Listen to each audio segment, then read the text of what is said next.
Araku valley request stop గత 10 రోజులుగా ఇక్కడ రానుపోను ట్రైన్స్ని ఆపడం జరిగింది. అయితే ఇక్కడున్న ఆటో అసోసియేషన్ కానీ లేకపోతే ఇక్కడున్న లోకల్ ప్రజలు కానీ ఎవరైతే వీటి మీద డిపెండ్ అయ్యి ఉంటారో వాళ్ళందరూ నన్ను కలవడం జరిగింది.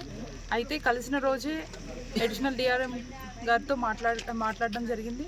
ఆయన 15వ తారీఖు ఇక్కడికి వాళ్ళ టీంని పంపించి సర్వే చేస్తామని చెప్పారు. అదేవిధంగా వాళ్ళు పంపిస్తే ఈరోజు రైల్వే డిపార్ట్మెంట్ వాళ్ళు కూడా వచ్చి ఇక్కడ పరిశీలించి ఇక్కడ ఏదైతే ఉందో అవన్నీ కూడా పరిశీలించడం జరిగింది.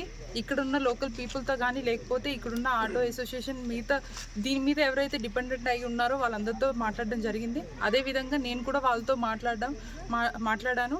మాట్లాడిన తర్వాత ఇక్కడ ఈ స్టాపేజ్ మీద డిపెండ్ అయి ఉన్న ఫ్యామిలీస్ ఒక 100 పైగా ఫ్యామిలీస్ ఉంటాయి.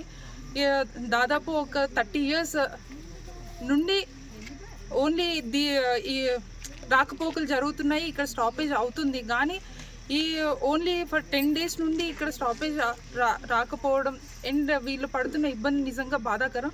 కాబట్టి రైల్వే డిపార్ట్మెంట్ వాళ్ళకి కూడా ఎక్స్ప్లెయిన్ చేయడం జరిగింది. అండ్ ఖచ్చితంగా ఇక్కడ స్టాపేజ్ ఉండాలని చెప్పేసి వీళ్ళందరూ డిమాండ్ చేస్తున్నారు. అండ్ వీళ్ళందరితో పాటు నాది కూడా డిమాండ్, ఇక్కడ ఖచ్చితంగా స్టాపేజ్ ఉండాలి. ఎందుకని అంటే దీని మీద డిపెండ్ అయి ఉన్న ఫ్యామిలీస్ చాలా మంది ఉన్నారు కాబట్టి వీళ్ళు ఉపాధి కోల్పోతారని తెలియజేయడం కూడా జరిగింది. వాళ్ళు ఇక్కడ నుండి సర్వే రిపోర్ట్స్ తీసుకెళ్ళి పై అధికారులకి ప్రజెంట్ చేస్తారు. అదేవిధంగా నేను కూడా మాట్లాడి ఖచ్చితంగా వీళ్ళకి స్టాపేజ్ కలిగించే దిశగా అడుగులు వేస్తామని ఈ మీడియా ముఖంగా తెలియజేస్తున్నాను.